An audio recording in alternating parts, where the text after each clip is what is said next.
हे Weaver, आप लोग को सैमसंग गैलेक्सी S25 ख़रीदना है तो बेस्ट तरीका है।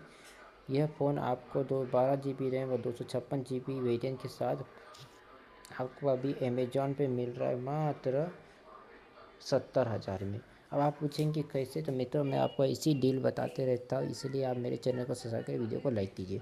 वैसे तो अमेजॉन पे ये पर लगभग 74,999 का दिखा रहा है, पर आपके पास अगर कोई फ़ोन अच्छी कंडीशन में पड़ा है तो उसमें आप एक्सचेंज ऑफर लगा देंगे तो इस फ़ोन में आपको आराम से 4,000 का डिस्काउंट मिल जाएगा। और अगर आपके पास कोई बैंक ऑफर समर्थित करने वाला डेबिट कार्ड अवेलेबल है तो और इसमें 3 से 4 हज़ार कम हो जाएगी। इस हिसाब से ये फ़ोन लगभग आपको 67 या लगभग 70,000 के आसपास आपको ये फ़ोन मिल जाएगा। ये बेस्ट डील है, तुरंत चाहिए इसको बाय कीजिए, ऐसी डील दोबारा नहीं मिलेगी।